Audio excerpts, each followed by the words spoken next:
Hello दोस्तों, मेरा नाम है देवेंद्र सिंह। आज की इस वीडियो में हम बात करेंगे question number 11 bank reconciliation statement का। और ये क्वेश्चन है पासबुक का, कि जब पासबुक का बैलेंस दे रखा होता है। इससे पहले मैं और भी वीडियो बना चुका हूँ, अगर आपने देखनी है और भी वीडियो इसकी तो आप वीडियो का लिंक डिस्क्रिप्शन में है, वहाँ जाके आप देख सकते हो। ठीक है, चलिए शुरू करते हैं। सबसे पहले देखिए क्वेश्चन को पढ़ते हैं। बैंक स्टेटमेंट दे रखी है। बैंक स्टेटमेंट मतलब पासबुक का बैलेंस दे रखा है 62,000। अब ये पॉजिटिव बैलेंस है, यहाँ तो ये लिखा नहीं डेबिट बैलेंस है या फिर ओवरड्राफ्ट, ऐसा कुछ लिखा नहीं, तो पॉजिटिव बैलेंस है 31 मार्च 2022 को। इसका मतलब हमें 31 मार्च 2022 को दे रखा, तो 31 मार्च 2022 को ही बनानी है बैंक रिकॉन्सिलिएशन। जिस डेट को बैलेंस दे रखा है और लास्ट में लिखा हुआ भी वैसे कि भाई 31 मार्च 2022 को ही बनानी है, तो हमने ये देखिए फॉर्मेट बना लिया, bank reconciliation statement as on 31 March 2022। ठीक है, तो सबसे पहले हम यहाँ पर लिखते हैं बैलेंस। तो यहाँ लिखेंगे बैलेंस एज पर, ये पासबुक का बैलेंस है और ये पॉजिटिव बैलेंस है। पासबुक में पॉजिटिव का बैलेंस मतलब होता है क्रेडिट बैलेंस। तो यहाँ और ये प्लस में लिखेंगे जो पॉजिटिव बैलेंस होता है 62,000। ठीक है, अब एक एक करके ट्रांजेक्शन देखते हैं क्या लिखा हुआ है। तो क्वेश्चन में कह रहा है checks were paid into bank in the March 2022। बहुत सारे चेक बैंक में पे करे गए, जमा कराए गए, बट वर क्रेडिटेड इन अप्रैल। कह रहा है कि चेक जमा तो कराए गए मार्च में, लेकिन ये क्रेडिट यानी कि आपके अकाउंट में जो पैसा चढ़ा, क्लियर, इसको क्लियर ही बोल सकता हूँ मैं, यह पैसा आपके अकाउंट में जो प्लस हुआ वो अप्रैल में हुआ। और ये 3 चेक दे रखे हैं PQR के। इन तीनों के चेक बैंक में आपने जमा तो कर दिए लेकिन वो क्लियर नहीं हो पाए। तो देखिए इसका क्या करा होगा, आपको पासबुक का बैलेंस दे रखा है तो पासबुक का बैलेंस को कैश बुक जैसा लाना है।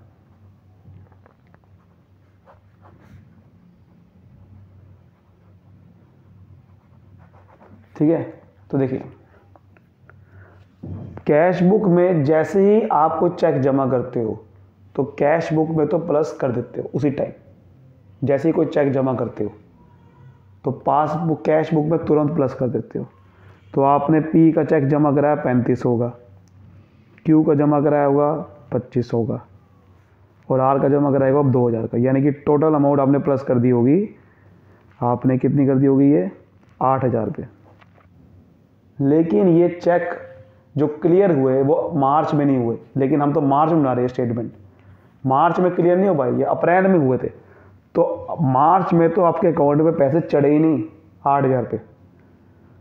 अब पासबुक को आपने कैश बुक जैसा बैलेंस लाना है।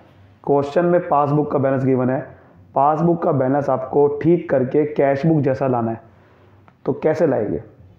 कैश बुक में तो इस ट्रांजेक्शन में आपके 8,000 रुपये प्लस हो गए, लेकिन आपके अकाउंट में उस समय नहीं होते। तो हम भी पासबुक में अगर ये तीनों चेक प्लस कर दे तो ये पासबुक में बैलेंस वही शो करेगा जो कैश बुक कर रहा था, हाँ या ना? तो हम यही करेंगे, यानी कि 3500 रुपये यहाँ प्लस हुए थे, हम भी यहाँ कर देंगे। 2500 रुपये प्लस हुए थे, हम भी कर देंगे। 2,000 प्लस हुए थे, हम भी कर देंगे, ताकि पासबुक में भी 8,000 रुपये ही शो करेगा, तो ये बैलेंस बराबर हो जाएगा। तो यानी कि इसका ट्रीटमेंट यही करने वाले हैं। तो यहाँ लिखिए चेक्स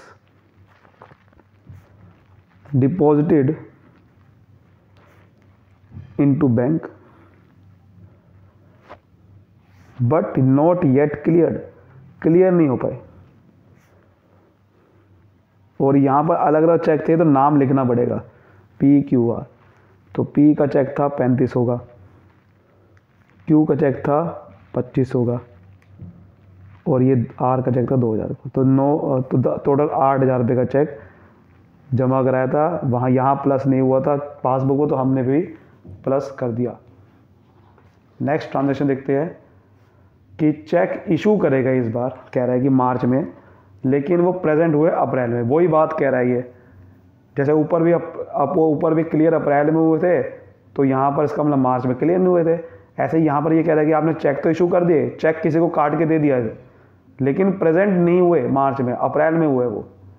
तो इसका भी ट्रीटमेंट कुछ ऐसे ही करना है, लेकिन इशू के टाइम पे क्या होता है ध्यान समझो। जब आप चेक इशू करते हो तो इसका मतलब होता है किसी को पेमेंट देते हो आप, समझ रहे हो। यहाँ तो चेक जमा कर रहे हो, यानी कि किसी से पेमेंट मिली थी आपको, इसलिए आप अकाउंट में प्लस कर रहे थे क्योंकि पैसा मिला था यहाँ पर। लेकिन जब आपको चेक किसी को काट के देते हो तो यानी कि आप किसी को पेमेंट दे रहे हो, यानी कि आपके अकाउंट से माइनस आपने कर दिया होगा। जैसे ही आप चेक किसी को काट देते हो तो आप तुरंत माइनस कर देते हो। तो आपने एक्स का चेक 4,000 काट के दिया, आपने माइनस कर दिया होगा तुरंत अपने अकाउंट से। 4500 रुपये का चेक दिया क्यू को, वो माइनस, यानी कि टोटल मिला के 8,500 रुपये का जो चेक दिए वो आपने अपने कैश बुक में माइनस कर दिए होंगे जैसे ही आप काट के देते हो, क्योंकि आपको नहीं पता वो बैंक में कब जमा कराएगा। लेकिन पासबुक में तो ये माइनस हो ही नहीं पाए होगे, क्योंकि लिखा हुआ है वो प्रेजेंट हुए अप्रैल में, लिखा हुआ ना। तो यानी कि मार्च में तो प्रेजेंट ही नहीं हुए चेक, यानी कि बैंक वालों को तो पता ही नहीं है, तो बैंक वाला कैसे माइनस कर देगा। अप्रैल में आया ना बैंक वालों के पास चेक ये। तो अब हमें ठीक करना है, पासबुक को ठीक करना है कैश बुक जैसा। तो पासबुक में बैलेंस लाना है वही वाला जो कैश बुक में है। कैसे लाएंगे, कैश बुक में तो माइनस आपने 8,500 कर रखे है, पासबुक में भी अगर 8,500 माइनस कर दूँ तो बैलेंस बराबर हो जाएगा, हाँ या ना। तो आप क्या करोगे, -4,000 पे जो आपने यहाँ करा था वो यहाँ कर दूंगा, -4500 रुपये जो यहाँ करा था वो यहाँ कर दूंगा, तो -8,500 रुपये यहाँ पर भी हो जाएगा वही बैलेंस। तो यही वो ट्रीटमेंट करने वाले हैं। तो यहाँ लिखेंगे cheques issued but not presented for payment, ठीक है, but not presented for payment. तो यहाँ पर नाम लिख देते हैं क्योंकि नाम दे रखा था। एक्स का चेक था, क्यू का चेक था। एक्स का चेक था 4,000 रुपये का, क्यू का चेक था 4500 का, तो 8,500 रुपये यहाँ पर माइनस कर देंगे। नेक्स्ट देखते हैं हमारी ट्रांजेक्शन क्या कह रहा है। नेक्स्ट कह रहा है कि एक चेक है 1,000 रुपये का कस्टमर से मिला, कैश बुक में तो आपने एंटर कर दिया लेकिन वो बैंक नहीं हुआ, बैंक का मतलब बैंक में जमा नहीं हुआ।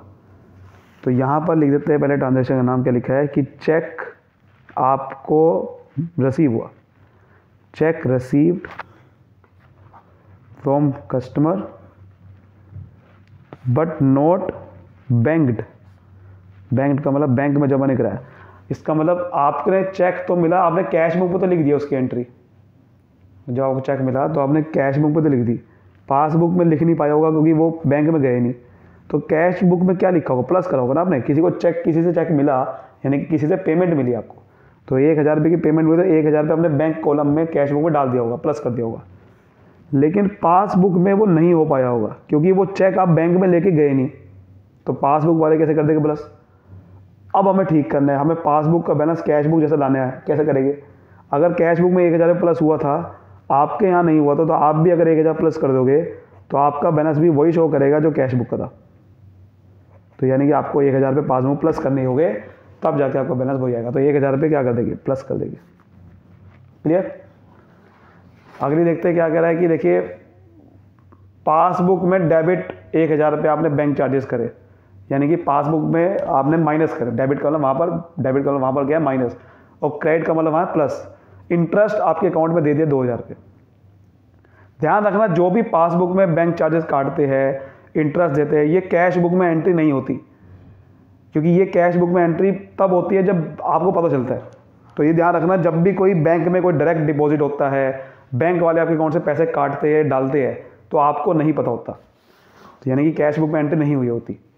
तो इसका ट्रीटमेंट कैसे करेंगे फिर को, तो कैश बुक में तो इसका मतलब आपके अकाउंट में आपने कुछ नहीं लिखा होगा, तो पासबुक वाले ने आपके अकाउंट से बैंक चार्जेस काटे कितने, 1,000 रुपये, आपने नहीं लिखा होगा क्योंकि आपको पता ही नहीं होगा बैंक चार्जेस कब कटे।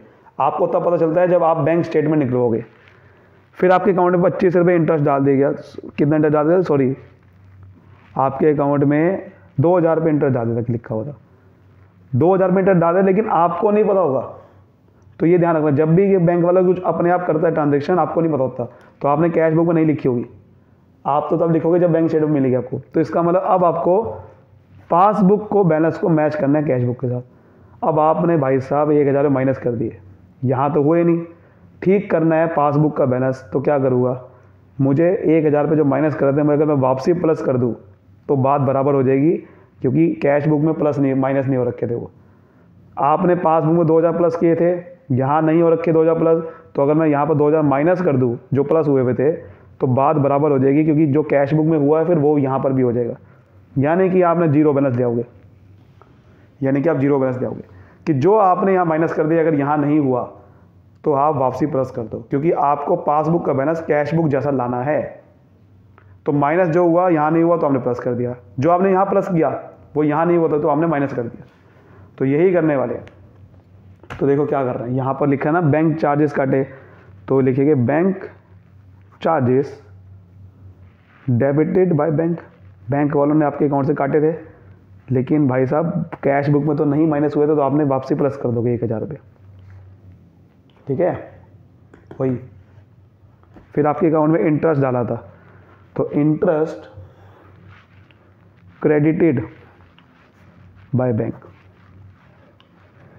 तो इंटरेस्ट आपके अकाउंट में क्रेडिट कर दिए थे, लेकिन आपने दोबारा से माइनस कर दोगे क्योंकि आपको नहीं पता था, सॉरी आपको बैलेंस इक्वल आना है। ठीक है, इसलिए लास्ट देखते हैं ट्रांजेक्शन क्या कह रहा था वो। इंटरेस्ट और इन्वेस्टमेंट 2500 रुपये बैंक वालों ने कलेक्ट किया। देखो मैंने क्या बताया था, जब भी बैंक वाला कुछ भी आपके अकाउंट में कुछ डाल रहा है, डायरेक्ट पैसा डाल रहा है, कुछ भी कलेक्ट कर रहा है या कुछ भी काट रहा है, वो आपको नहीं पता होता, वही लिखा हुआ है। इंटरेस्ट आपके बैंक वालों ने कलेक्ट किया इन्वेस्टमेंट पे, लेकिन वो सिर्फ पासबुक में लिखा हुआ है उसकी एंट्री, कैश बुक में नहीं लिखा होगा। और ये लाइन नहीं भी लिखी होती ना तो भी मैं यही मानता। ठीक है, तो भी मैं यही मानता। तो इसका मतलब 2500 रुपये आपके पासबुक में तो प्लस हो रखे होगे, कैश बुक में नहीं हो रखे होगे। तो देखो ऐसा हुआ होगा ना, कैश बुक और पासबुक। तो 2500 रुपये हमने पासबुक में तो प्लस कर रखे होगे, कैश बुक में नहीं कर रखे होगे। अब आपको पासबुक का बैलेंस कैश बुक जैसे लाने के लिए यहाँ पर जीरो बनाना है, तो कैसे करेंगे, 2500 माइनस कर दूंगा ताकि दोनों का बैलेंस इक्वल हो जाए। तो यहाँ क्या करूँगा, 2500 माइनस कर दूंगा, तो यहाँ लिखेंगे interest on investment collected by bank. तो 2500 रुपये मैं माइनस कर दूंगा ताकि बैलेंस इक्वल आ जाए। अब देखो यहाँ पर अब बड़ी साइड कौन सी है, डेबिट बड़ी आएगी हमेशा, प्लस वाली बड़ी आएगी। ठीक है, तो इसका पहले टोटल करेंगे और फिर बैलेंस निकालेंगे। तो टोटल करते जरा इसका, तो देखो इसका टोटल आ रहा है कितना, 72,000 आ रहा है। ये वाली साइड का टोटल ये वाली साइड का बराबर आना चाहिए। तो 72,000 में से माइनस वाली सारे माइनस कर देंगे, जिससे जो बैलेंस निकालूँ वो नहीं निकालना है मुझे। तो ये जो बैलेंस आएगा वो आएगा 59,000 का बैलेंस आएगा। समझ रहे हो बात को, 59,000। और ये जो हमने पूरा का पूरा ये जो प्लस माइनस करा, ये किस लिए किया था कि पासबुक का बैलेंस वही आ जाए जो कैश बुक का था।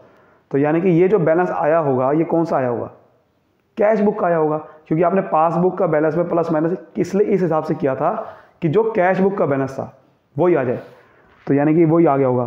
तो यहाँ लिखिए balance as per cash book. अब देखो ये डेबिट बैलेंस है, ये आपका पॉजिटिव बैलेंस है ना, ये भी पॉजिटिव बैलेंस ही होगा कैश बुक के अंदर। तो पॉजिटिव बैलेंस का मतलब वहाँ होता है डेबिट, यहाँ पर होता है क्रेडिट, मतलब यहाँ होता है डेबिट। तो ये चीज़ आ गई होगी, यही आपको क्वेश्चन निकालना था। आई होप बहुत ही अच्छे से आपको समझ में आया होगा। तो वीडियो को लाइक करिए, सब्सक्राइब करिए। Thank you so much, all the best.